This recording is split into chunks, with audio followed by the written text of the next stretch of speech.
Today's conversation is going to be about how do we, as a civilization, as humanity, thrive. So I'm Poonacha Machaiah. I'm the CEO of the Chopra Foundation. And it's been an honor for me to work with Dr. Chopra over almost 2 decades now, and really look at the vision of the foundation to how do we reach critical mass for a more peaceful, just, sustainable, healthier, and joyful world. That is the mission of the Chopra Foundation. And the foundation has really been focusing now on 3 areas. The first area is mental health and suicide prevention. The movement is called Never Alone. So I want to acknowledge my colleague, Gabriella Wright, who's been kind of really championing mental health in the foundation. The second pillar of focus for us is what I talked about is lifespan, health span. How do we all age gracefully? It's not about reverse aging, it's about aging and adding years to your life. And that's been Dr. Chopra's body of work, almost 40 plus years, 95 plus books. His 96th book is coming out December 3rd called Digital Dharma, which is on AI. So really excited to talk about that. And the third area of focus for us is leadership, what we call the soul of leadership. That's the foundation. And I want to also thank, where's she gone? Meena. She's right behind us. Okay. So Meena has been instrumental. Meena has been instrumental in really leading our UK strategy. She's a global advisor based out of London, really bringing together this message. And then John Paul, thank you again for your support. And today we're here to really talk about a landmark collaboration between Chopra Foundation and Human Longevity Institute. So what I'm going to do is to do a quick intro, just to kind of intro the people who we have. Obviously, Dr. Chopra, nobody needs an introduction. 95 plus books, a pioneer in integrative medicine. And really kind of, in 1988, he wrote a book, Quantum Healing, which really set the trajectory for mind-body medicine. In 1993, he wrote another book called Ageless Body, Timeless Mind. And in 2000, the human genome was sequenced by Craig Venter. And we have Dr. Wei-Wu here, who was part of the human genome sequencing, the team. So we have icons over here who really brought together this whole mind-body movement, the movement around genome sequencing. And in 2001, Deepak wrote another book called Grow Younger, Live Longer, the 10 key ways to reverse aging. And that kind of set this kind of stage, and we are here together today to talk about longevity, lifespan, and health span. So we have Dr. Wei-Wu here, who's really been, I would say, the pioneer in genome, really looking at how do you look at this technology and come up with more proactive, preventive, and personalized ways to democratize access to well-being. And Deepak has been talking about well-being over the last 4 decades to really bring about what the pillars of well-being: nourish the body, move the body, manage stress, mind-body medicine, sleep, connection with community, connection with nature, and the body returns to homeostasis. The body heals itself, right? And the most important thing when we talk about healing, we talk about care. And it's not about, so once you get the amazing insights and diagnostics from human longevity, the most important thing is care.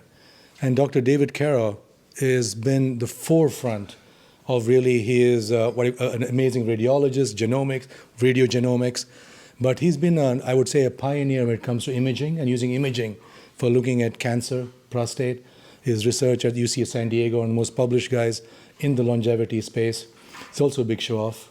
He likes to take people diving, he likes to take people diving and, do as a triathlete. So he was telling somebody, I'll take you diving and it'll be an amazing experience in San Diego. I said, I'll take you on my motorcycle in Bangalore and you'll see God. So you pick what you want to do. So we have David Karow here from the Human Longevity Institute, really talking about today what does it mean to bring in the best care into longevity and the sciences. And Sakshi, I think your own personal story, we're looking at your personal life with how you use food to decode yourself, because food is medicine. And there's entire correlation now between food and mood, right? We have a mental health crisis globally. We talk every 40 seconds, we lose someone to suicide globally. And now we know that there is a direct correlation between the gut and the brain, the vagus nerve. The second brain is in the gut, the gut-brain axis. So I'm very excited today to really share. Today is going to be our official collaboration with the Human Longevity Institute and the Chopra Foundation, really coming together to realize this vision, the wisdom of age and the vitality of youth. I think everybody wants that, right? Mm-hmm. You want to grow, gracefully into your age. So maybe what I wanted to do is to kind of maybe... The other two lunch. Oh, yes, sorry. Thank you. We have two of our colleagues here, Dr. Dan Lang and James, who from Human Longevity too. See, I was looking at this side. Forgot that side. Thank you, Deepak. Mm-hmm. And anybody else I missed? I think we got most of our crew here. Great. So I think let's kind of maybe what I was planning to do as a conversation format, we'll have kind of set the stage and kind of a couple of questions. So maybe Deepak, I'll start with you. You've been pioneering mind-body medicine. You wrote, quantum healing, then you've written quantum body right now. When you look at 1988 to now, and you look at this whole area of longevity, lifespan, health span, can you set the stage of what the next decade has to offer, and where do you think, you actually set this concept of biostat, right? Chronological age, biological age, psychological age, and spiritual age. Where do you see this playing in mind-body medicine and longevity? Thank you, Poonacha, for organizing this. Thank you, Sakshi. It's a long story, started with mind-body medicine and integrative medicine. And right now, my personal focus is on, of course, health span and longevity, but, we've looked at psychological age, biological age, chronological age. I did write Ageless Body, Timeless Mind, which was about spiritual age and spiritual intelligence. And I worked with Gallup on the various buckets of well-being, including corporate well-being, business well-being, social well-being, and also community well-being, financial well-being. And we have the metrics for that. And very shortly, if you can actually quantify well-being in these areas, corporate well-being or institutional well-being, social well-being, physical well-being, community well-being, and financial well-being, which are totally linked, inextricably linked, you can predict the future of a person, of a family, of a community, and even a country. And we were doing that in the 90s and early 2000. In fact, during the Clinton administration, I got a call from the then Secretary of State, Hillary Clinton, not Clinton administration, Obama administration. And I got a call from the State Department because we had predicted the fall of Libya based on well-being indices. And I had Gaddafi's son in my class, and he was one of the most brilliant students we had. I was then asked to go to Libya to, quote-unquote, rebrand the country, and I asked the State Department, is Libya a friend? And the response was, we have no friends, we only have interests. This is the US State Department. Anyway, before I could go, Gaddafi was dead, and the kid who attended my class was dead. So well-being is the number one predictor of everything. Leadership, what happens, social unrest, hospital admissions, etc.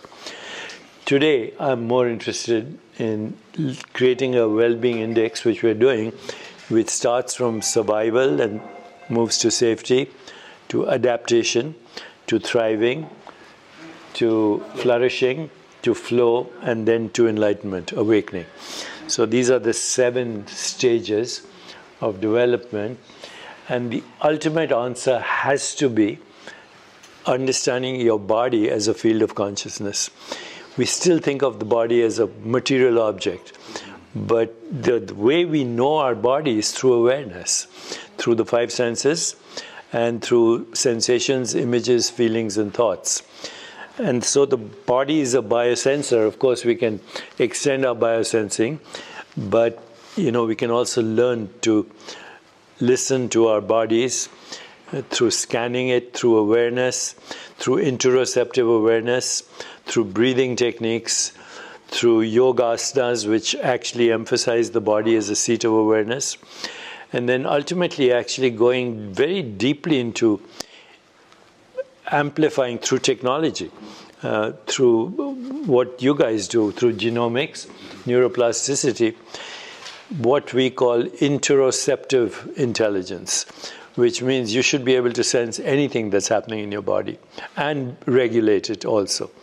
So those 7 stages of evolution of human well-being, the final stage is actually awakening or enlightenment beyond flow. And we are developing the metrics for that too. So I'll stop here, I think, before give everybody an opportunity. But the ageless body that I'm talking about is the spiritual body. So in Ayurveda, since you're an expert in Ayurveda now, we have 3 bodies. Okay, we have a physical body, which is called pranamaya kosha, annamaya kosha. Then we have a subtle body, mind, intellect, and ego. Then we have a spiritual body, which is also called the bliss body, anandamaya kosha. So once you connect with anandamaya kosha, that is what ageless body, timeless mind is. Because, subtle body is mind, and mind is always a problem. Intellect is always a problem, although it's useful in creating technologies. And the physical body is not a noun, it's a verb. It's the projection of the subtle body, which in turn is a projection of the bliss body, or Anandamaya Kosha, the spiritual body. And quantum body is about that, the spiritual body. Right? So one question I want to ask you, Dr. Wei, is take us back to 2000. The human genome was sequenced for the first time. So take us back to that time, and then how do you see, now as executive chairman of HLI, you look at the next decade for humanity, how do you see your investments in the world? Okay, thank you. Well, thank you so much. I probably would give you a little bit longer perspective of what, from my personal perspective. I have been interested in longevity technology and science for more than 50 years. Okay, so I'm not 100 years old yet. Okay, I grew up with my grandmother. So unfortunately, my grandmother, he never goes to see a doctor. So the day she went to see a doctor, 2 months later she died of cervical cancer.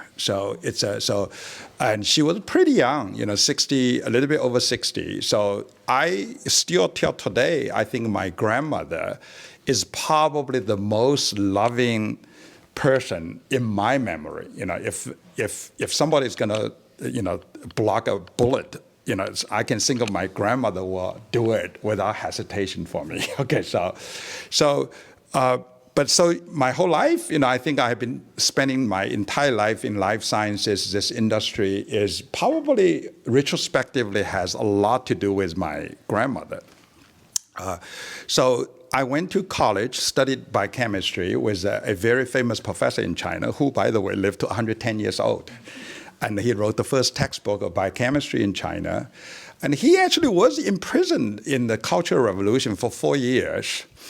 Just like Viktor Frankl, so it's but in those 4 years, he said every day he remind himself that, he wants to see his family, and he's going to outlast all those idiots, put him into the prison. Okay, so I think that's how he survived, and obviously he lived to 110 years old and broke the Guinness record of longest living teaching professor in the whole world. Okay, so I think somebody just broke his record recently. Okay, he's the one always tells me that, hey, Wei-Wu, if you want to learn science and technology, you should go to the U.S. I I went to U.S. in '86 with $50 in my pocket, went to Baylor, then went to Mayo Clinic, Mass General. Actually, it's at Mass General I read your first book. And I think 30-some years ago, I already said I want to meet with Dr. Chopra. But finally, 30-some years later, karma. Okay, right. Karma. So I was actually recruited by Dr. Craig Venter in '93 to start his first company called Human Genome Sciences. So Human Genome Sciences is literally the first company in human history is buying 100 DNA sequencing machine to do large-scale DNA sequencing. And then, the company was actually sold to GSK for $4 billion. We developed one of the, lupus drug, Panelists, which, the FDA hasn't approved any lupus drug for, I think, 60 years before that drug was approved.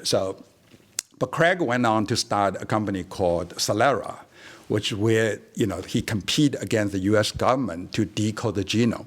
So where it comes back to genome is, I think our human genome has not changed much, since Buddha. Okay, so our genome hasn't changed that much. I don't think we changed that much. Now our epigenetics might have changed because of McDonald's and Coca-Cola. But we human being has wandered on Earth for hundreds and thousands of years without knowing our code. We all came to this world as a single cell, right? I mean, think about it. And the operating system of our single cell is actually our DNA. Half of our DNA came from our mother, half of our DNA came from our father. So year 2000 really is the first time in human history we actually were able to kind of read the blueprint of our genome. And the cost at the time is $3 billion. I don't think anybody in this room will spend $3 billion to decode your genome. But if you can't even understand it, why decode it? Okay, right? So genome as a book is almost like a Bible. If I give you a Bible, but it's written in Hebrew, and whether I give you the Bible or not, it doesn't really matter because you can't understand it now. You can put it on the bookshelf to make look good, okay? But if you don't understand Hebrew, it doesn't really mean anything. So, I've been, I went on, started my own company and started my venture fund. So in 2015, I went to see Craig, in San Diego, and he said, my last company is going to be a company called Human Longevity. It's going to be using the genomic information, all these data, to help people live extra 10, 20 years. And I said, this is something I've been interested in my whole life. So we actually participated in the Series B financing. In 2019, the company had a little bit financial difficulty. The board, in their infinite wisdom, said, Wei-Wu, why don't you go run it? I think they actually realized if a Chinese guy runs into the bankruptcy, they can say it's not my fault, okay? So I got the key, and so I've been doing this, not taking any salary. This is really just for the humanity. I think, we human beings, it's not just 10 years. I think it's next 50 years, 100 years. We are actually entering a whole era of personalized precision medicine era, which versus today's medicine is really sick care. You don't go see a doctor like my grandmother. He never goes see a doctor, until he's really sick and really painful. I mean, today we have vaccine for HPV. We have HPV, we have HPV molecular testing. So nobody should ever die of cervical cancer anymore because of the modern medicine. And same is true, we, Human Longevity, we integrate genomics with imaging, with all the biomarkers. So if you come to our clinic in the first day, we collect 150 gigabytes of data on you. But imagine if we collect that for 10 years. In the future, with AI and all that, we think we can predict most of the cardiovascular disease, cancer, diabetes, and neurological diseases. These are the 4 horsemen of our lifetime. Because 200 years ago, the biggest horseman is infectious disease. today is the age-related chronic diseases. But I'm not going to. I can talk for 3 hours. Okay, so but I think I'll stop here. I think. I'm so grateful we're in this event. I think I'm very interested in mind, body, spiritual growth. I think without mental health, without spiritual health, a body health is much less meaningful. So when my team said, we're going to do a joint venture with Chopra Foundation, I said, of course, let's do it. Okay, so because I've been preparing this for 30-some years. Okay, so thank you so much, and I will, yeah. I'll give it to David. So I think my follow-up is this, right? So age of AI. Yep. You guys started AI. When I look at AI, I look at 8 different areas today. AI is going to transform healthcare. Right? Mm-hmm. The first area we look at is diagnostics. And I went to the human longevity experience. You guys have the full body MRI, brain MRI, heart, CT. You have the biomarkers, the DEXAs, and you have the wireless sensors. Amazing diagnostics. The second area AI is going to transform is whole predictive analytics. Mm-hmm. Once you have the data, how do I predict outcomes, right? I think IBM Watson's doing an amazing thing with patient health and things like that. The third area where I think AI is going to transform, which once again you'll do, is not only just drug discovery, but drug delivery, personalizing what medication works for you. It's no longer a 54-year-old Asian male. That's typically how US healthcare looks at it, right? Yeah. The fourth area which I think AI can really transform is virtual assistants, right? Because if the mental health crisis is so deep, and in parts of India we can't even get doctors, I think AI is going to become that assistant. I think with HLI, I think the ability for us to democratize, right? So now, Deepak being a neuroendocrinologist, India is still the diabetes capital of the world, right? We need to, Deepak wears a CGM, I wear a CGM. Mm-hmm. This probably knows more about it than any diabetes specialist, right? Mm-hmm. And the fifth area, which is the whole area of robotic surgery, which Da Vinci is doing an amazing job of. And the last area is remote patient monitoring, right? With sensors all over the place. We can literally be that 24/7 virtual AI coach, which helps you, nudges you. So you have a program called the 100+ program. Yes. Anybody over here wants to be 100+? Yes. Sure, right? But you want to be joyful. Exactly. Right? Your skin wants to look good. Feel like 20. You got to feel all the beautiful. Only for enlightenment. Yeah. And David is 94. So he has a prescription. So share your vision behind the 100+ program at HLI. And also what you do an amazing job of is your staff, the care model, the value-based care model. Yeah. No, thank you so much, Poonacha. Poonacha and I have gotten to know each other over the last year and a half or so. And Dr. Chopra, it's so wonderful to meet you and be a part of this growing partnership. So let me just start by saying that, like any new company, what we're promoting and our care product today is not the democratized version. It's, the Tesla analogy is probably a fair one. Tesla didn't start with the Model 3. It started with the Roadster, which is a very expensive car, and after 10 years democratized to the Model 3. I think as I look forward to our partnership together, as I look forward to the future of human longevity, it's not the Roadster, it's the Model 3. In fact, it's probably not even the Model 3, it's the version down from the Model 3. How do we actually use an AI health intelligence platform to deliver longevity care and value-based care to 1 billion people or more?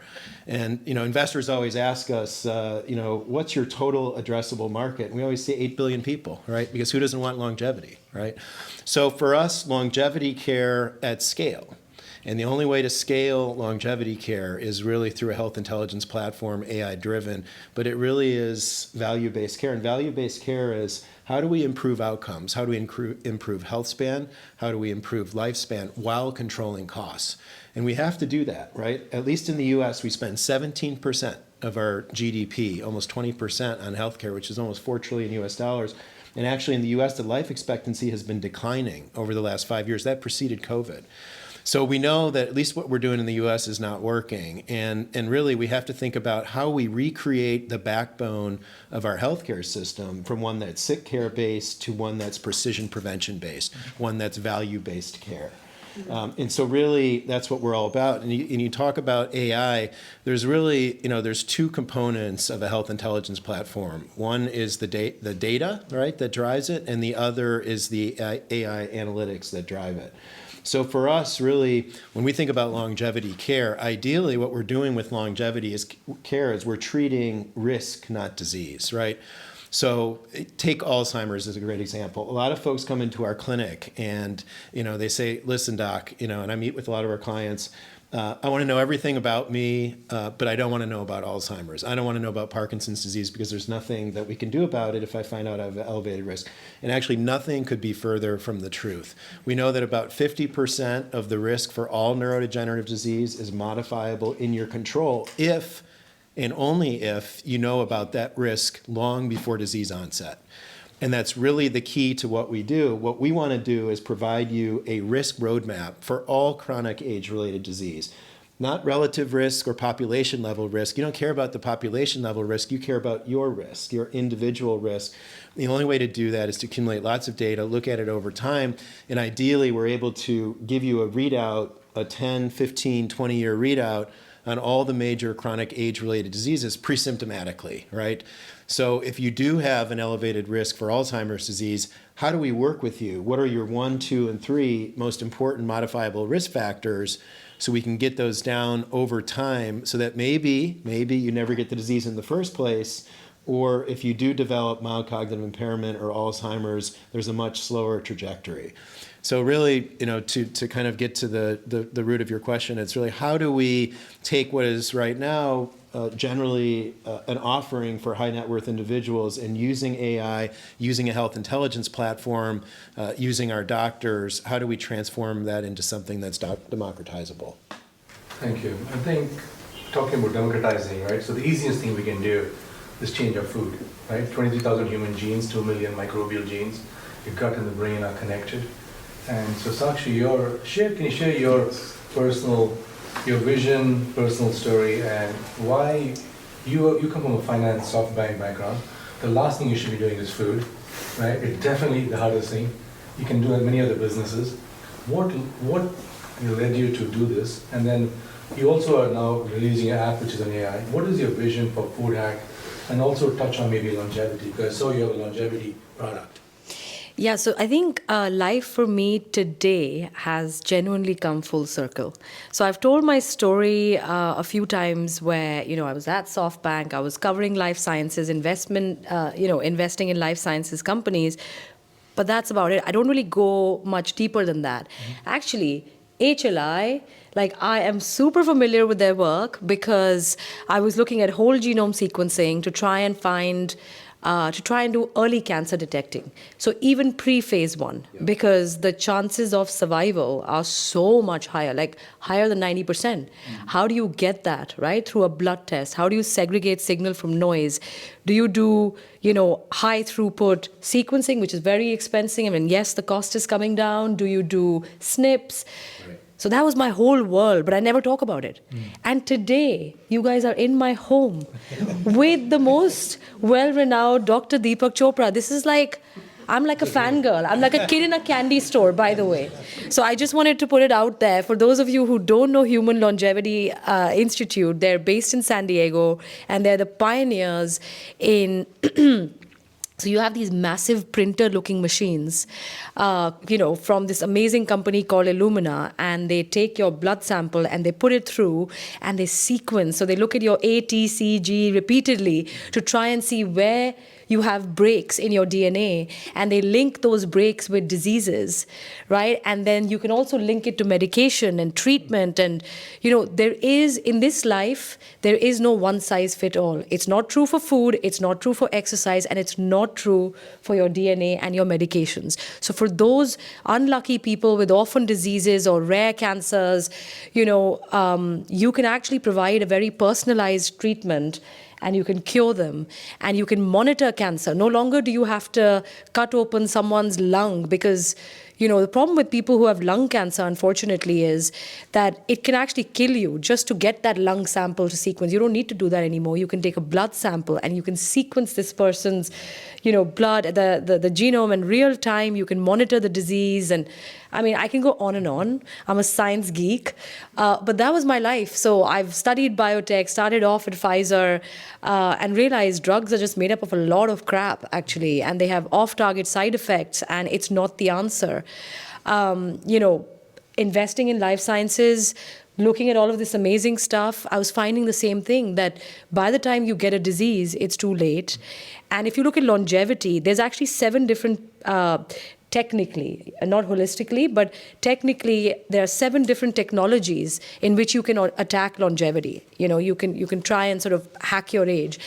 And most of them have drugs and, say, stem cell treatments. One of the pillars is actually nutrition.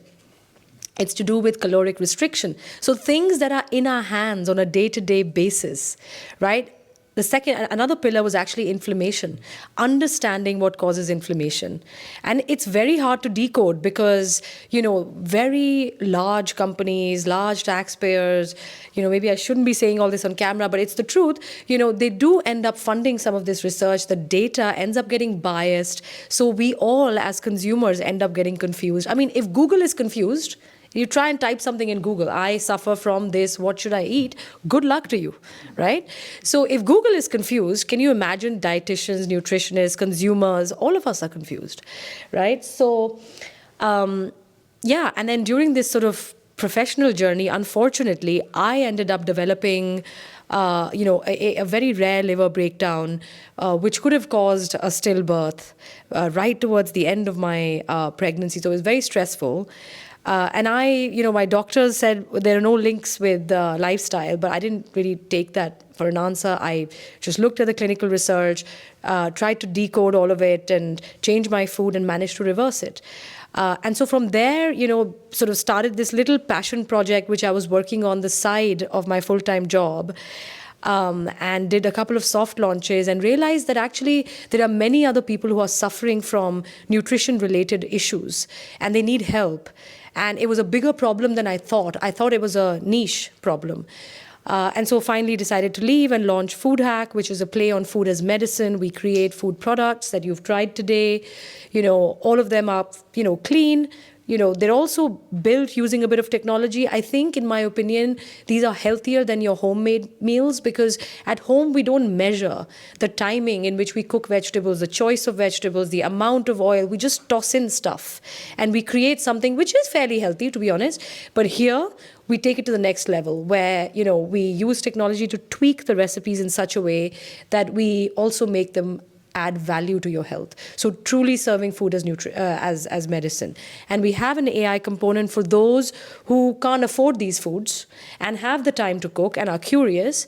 And so we've been cleaning up all this clinical research that I was talking about, using machine learning, but also bringing in doctors to improve the accuracy of these models. And using that, you do an onboarding journey where you try to explain to these models who you are and what you're looking for. And it then gives you ingredients, personalized recipes, a meal planner, all for free, democratizing AI, food as medicine. And I was actually at this dinner, a really nice dinner 2 nights ago, where, the question asked was, what do we think is the most topical, or what do you think is the future, or what do you think is the most important subject today? And it was a table full of really smart people. And, longevity was the subject, right? And people spoke about drugs, from Ozempic to metformins to, everything. And then the question came, but what about the payers? Are they ready for this sort of a burden? Are the pension systems ready? If you suddenly live for 120 and everybody's on Ozempic and, whatever, metformins and, blah, blah, blah. And so who has the answer? And everyone's like, yeah, that's a great, and I was like, I actually think I might have a potential solution. Why don't we not spend the money on these drugs, right? And we just eat intelligently, right? Suddenly there are no burdens on the healthcare systems. So that's my vision. You asked for the vision. The vision, mission is a new future of food where we're all living to 120 years, but living happily, healthily like this, disease-free, and then we just pass away. And we do that using nutrition, using the other 6 pillars that you also mentioned, happiness, spirituality, all of that. So that's my mission. Awesome. So I think I want to kind of maybe dive into a little bit, I think getting in the genomic side, right? Deepak, you talk about the 9 hallmarks of aging, right? Genetic instability, epigenetic alteration, telomere attrition, right? mitochondrial dysfunction, right? Exhaustion of stem cells, cellular senescence, intercellular communication issues. When you look at this as the hallmarks of aging, look at basic compromise, autophagy, inflammation, all of that, what is the one or two things we can do where people can reduce the impact of aging on their body? And maybe everybody can take a shot. And Deepak, what are one or two things you think is directly correlated? Yeah, I think we should put together what everybody said and what I see as the major developments both in science but also in consciousness over the last 2 decades. And they're not necessarily in order of importance. Okay, they're all equally important and they all synergize. The first, and not necessarily in order of importance, is artificial intelligence, because it helps us correlate everything in all these areas. The second is genomics. And the third is epigenetics, which includes maybe the fourth as the microbiome. And then there's the whole consciousness revolution, okay, which is only now emerging, that we can measure even spiritual intelligence. We can measure emotional intelligence, we can measure biological, for lack of a better word, biomarkers, the measurables for emotional intelligence. But now we just had a paper published on non-duality and health in a peer-reviewed journal. I mean, that's never happened before. And just to put things in perspective, how everything is related, in 2012, we did a longevity retreat, which was 1 week long. And we had Elizabeth Blackburn as one of the investigators. For those of you who don't know, she's a Nobel laureate who discovered the enzyme telomerase. And at that time, we didn't have all these 9 markers like telomere attrition and nutrient senescence and all of that. But we had telomerase because she had, in 1 week, the level of the enzyme telomerase in the longevity retreat went up by 40%. And, she was one of the authors, at that time, the most famous person in this area. All the genes that cause self-regulation, homeostasis, decrease inflammation, went up, some 17-fold over baseline. All the genes that cause inflammation went down, some of them 17-fold below baseline. This was so remarkable that we couldn't get the study published. So, we took 4 years trying to get the study published, notwithstanding that one of the co-authors was Elizabeth, another co-author was Rudy Tanzi from Mass General, another co-author was from Duke University, another co-author was from Mount Sinai. We had the best pedigree of co-authors. We couldn't get the study published. Finally, 2017, which is 5 years after the study was published in Nature Translational Psychiatry, in Nature. Since then, it has been replicated. You can increase your telomerase level through diet, through meditation, through breathing, through yoga. And now we're looking at these 10 biomarkers, including telomere attrition, nutrient sensing, and all the rest that you enumerated, so I don't want to repeat myself, and also inflammation. And also the link between gut inflammation, skin inflammation, and brain inflammation, because they all come from the same neuroectoderm. So if you treat the skin, you're treating the brain also. I mean, this is a remarkable thing, The number of wrinkles that you have reflect what's happening in your brain. If the skin is inflamed, it reflects inflammation in the brain. And the gut is the key. So what you're doing is actually the key, in addition to all the new technologies that we're developing. The 10 pillars, I don't need to mention them. Okay. Number 1, understanding your body as a field of consciousness. Most important. Number 2, in that 10 pillars, reframing the meaning of aging, the biology of youth and the wisdom of experience.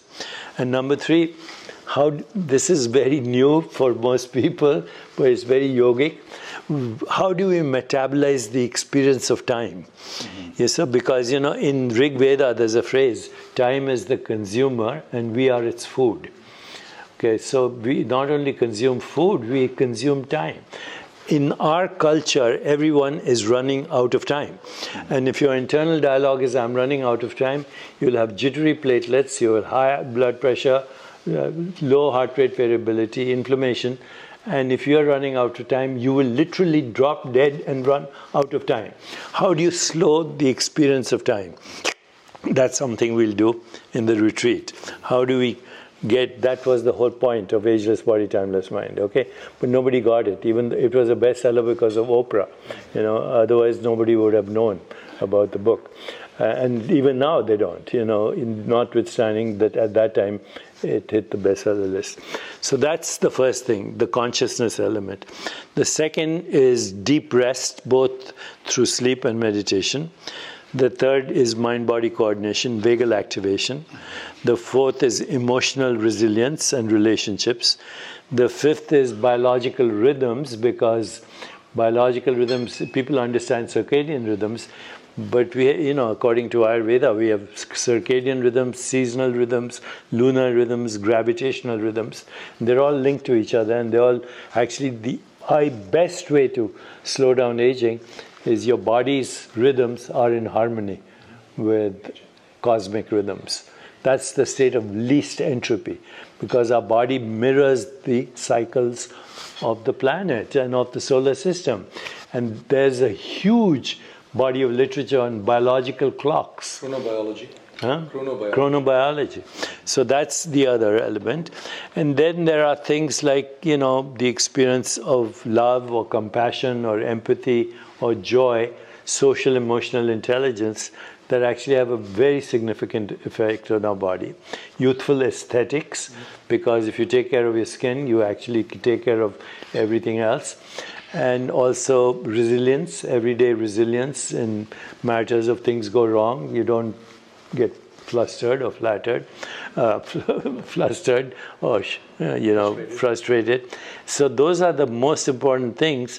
And also, I think we are not paying attention to, but most people are not paying attention to the toxicity in our food, but also things like toxic relationships, toxic environments, toxic people. We have to deal with that, because any kind of toxin, doesn't matter if it's an emotional toxin or a physical toxin, will cause oxidative stress in your body. So we have to address that too. Those are essentially the most important pillars. And so genomics, epigenetics, we can't change our genes, but we can change our bacterial genes. We can change, and that's more than 90% of the genetic information in our body. Wei-Wu and David, any thoughts on, look at these hallmarks of aging, what are one or two things everybody can do today? Yeah, What are key things? No, I'm so glad you brought this up. This is and we sort of collectively get asked this all the time. Imagine the three of us do. So look, there are a lot of folks in the longevity space. There's a lot of noise in the longevity space. We like to say we're sort of on the bleeding edge, not the lunatic edge. And I think frankly, there's a lot of folks, and maybe you've heard some of their talks, that will convince you that the only way towards a lifespan and health span is their supplement, right? Or their NMN, or plasma electrophoresis, or rapamycin. And that is fantasy, okay? There's no data behind that, and what's worse, there's pretty significant side effects that probably go along with those three and many of the others that are touted. The worst thing about those fantasy claims is that it actually ignores the published and growing body of evidence that shows that biologic age is modifiable in your control, and actually there's about 6 or 7 sort of hallmarks of aging that if you focus on, and it's often very personalized and individualized which ones to focus on, but insulin sensitivity, mitochondrial efficiency, reducing inflammation, reducing toxin exposure, reducing oxidative stress, supporting your hormone levels. There's a few others as well. But really just focusing on those are significant enough to reduce your biologic age by a number of years. And really that will get you probably 60 to 70% of the way. I imagine that in the future, there probably will be biologics for longevity. There will be pharmacotherapy for longevity. I predict, though, that these will be in the margin. And actually, the way to get there, 70% of the way, is through modifying those hallmarks of aging, which are actually modifiable in your control. So I think that's a super important point, is one, don't believe folks that are out there saying that you need a fantasy magic elixir or potion or supplement, because it really ignores what you can actually already do. And I think what we try and do, and I think what our partnership is going to try and do, is really bring the data together to help orient people of those 7 hallmarks of aging that I just mentioned, and there's others. Which one should you focus on? Which one needs the most attention for you? Is it inflammation? We talked about exactly right. If you have inflammation on your skin or in your lung or in your gut, you have it in your brain.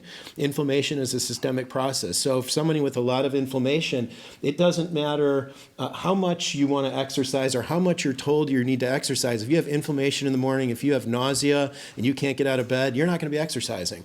So I always say you cannot outrun a poor diet, and that is so true. So I think that is just one example for folks that have a lot of inflammation. Let's start with the gut. Let's start with the elimination diet. Let's start with looking at food sensitivities.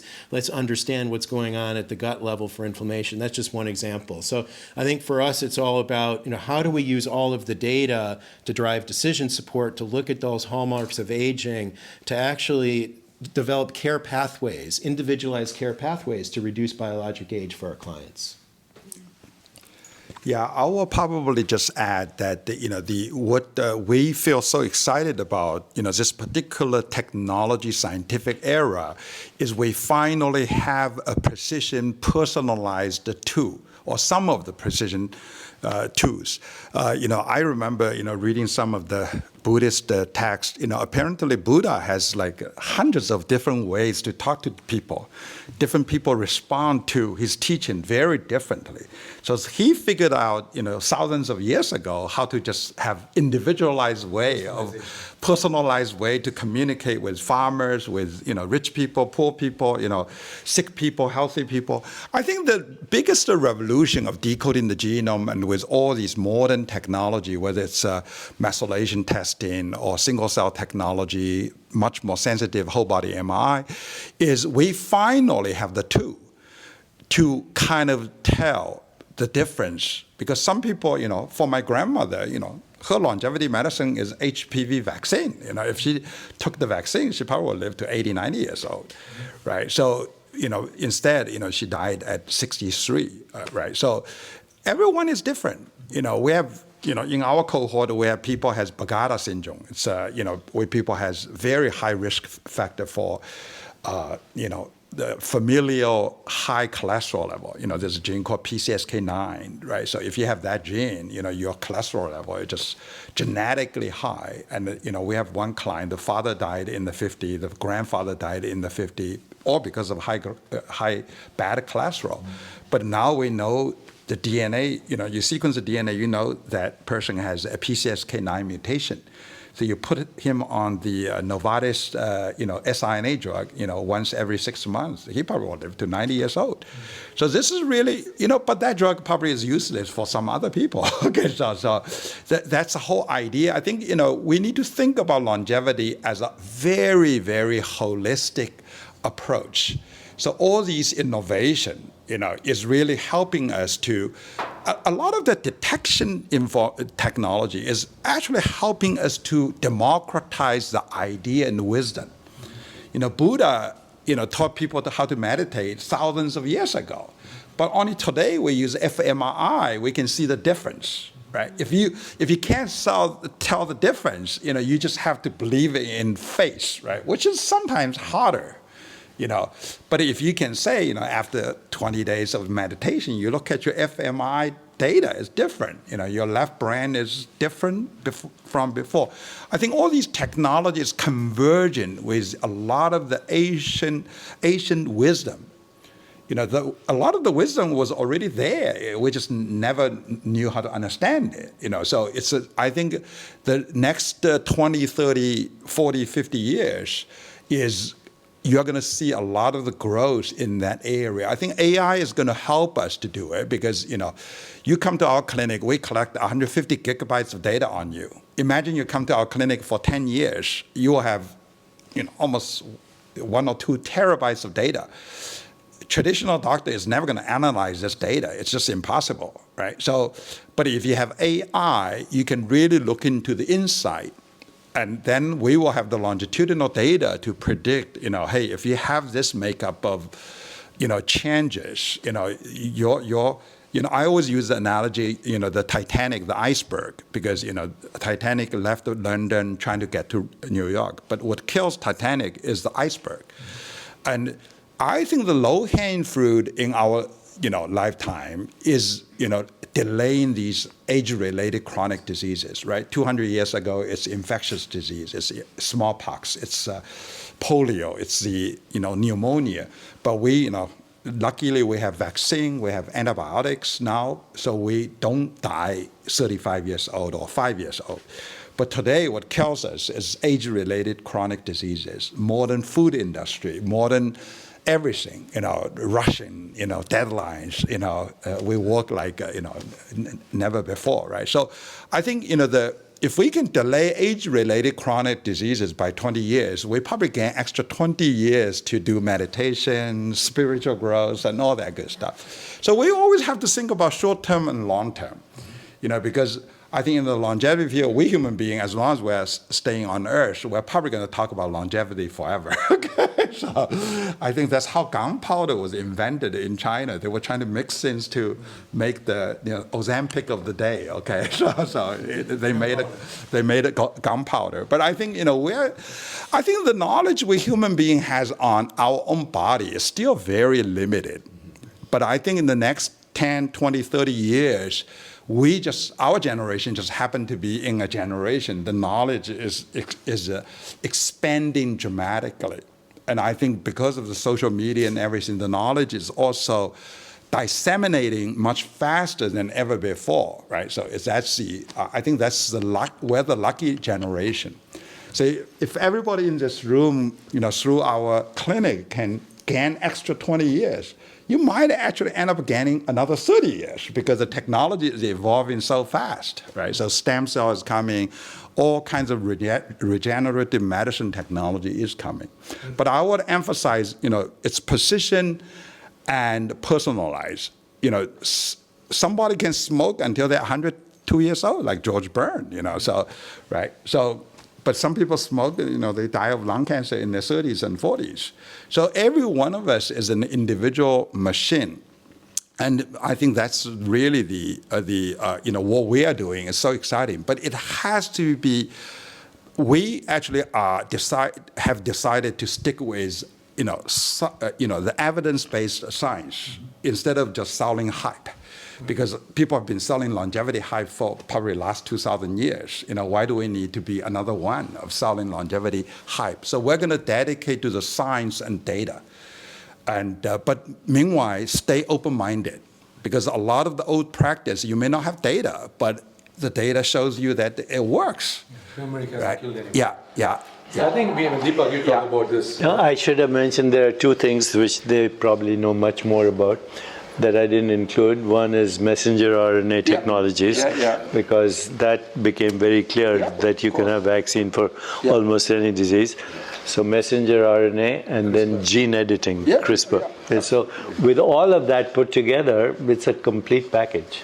I think we talk about the 5 Ps. The future of longevity is, first of all, predictable. After my analysis, you can predict what's going to happen to Punacha.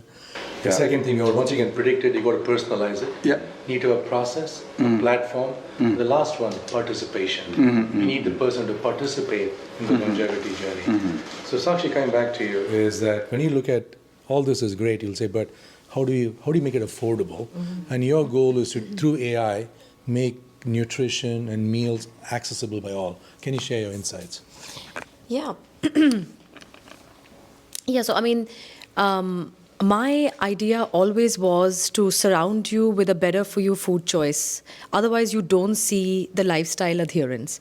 Like, I think we've done a good job. If you look at meditation, you've got these apps like Calm and many others. Chopra. There you go. And That was that was a very shameless plug, but very appropriate. And then many of us, I think, are wearing the Aura ring and the Whoops and okay, Made in India. That's another one. I have a Chinese one. There you go.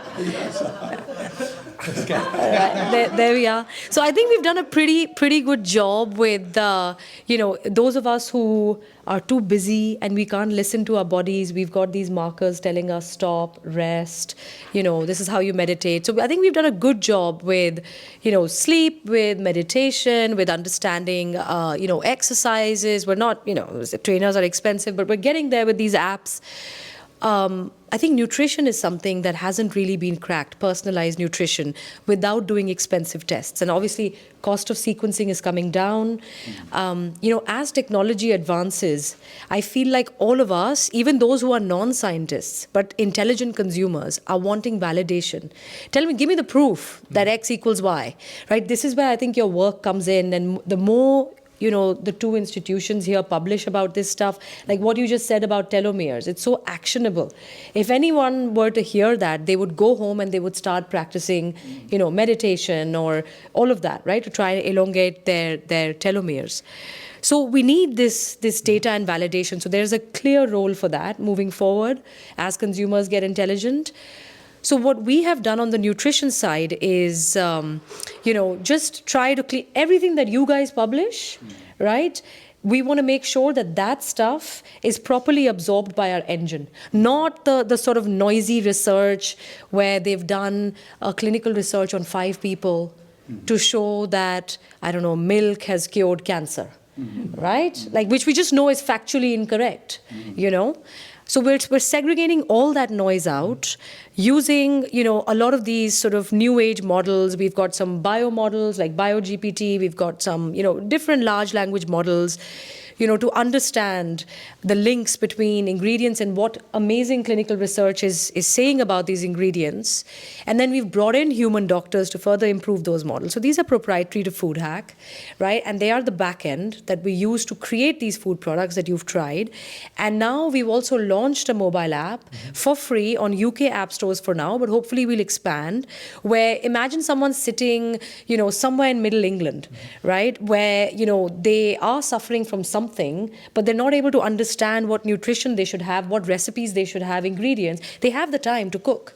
So they don't necessarily need to buy food products. They have the app, it's for free, right? They can plan their week. Or let's say you had, your dad lived somewhere or your mom lived somewhere who was suffering from diabetes, and you're trying to help them plan their week with low glycemic recipes. It's all available. We have millions of recipes, millions of papers, right? And so what you end up with is with a digital and a physical ecosystem of food as medicine. So if you're someone like me who is running around, right, and who doesn't have time to stop and cook intelligently, I will subscribe to Foodhak meals. At least I have an option.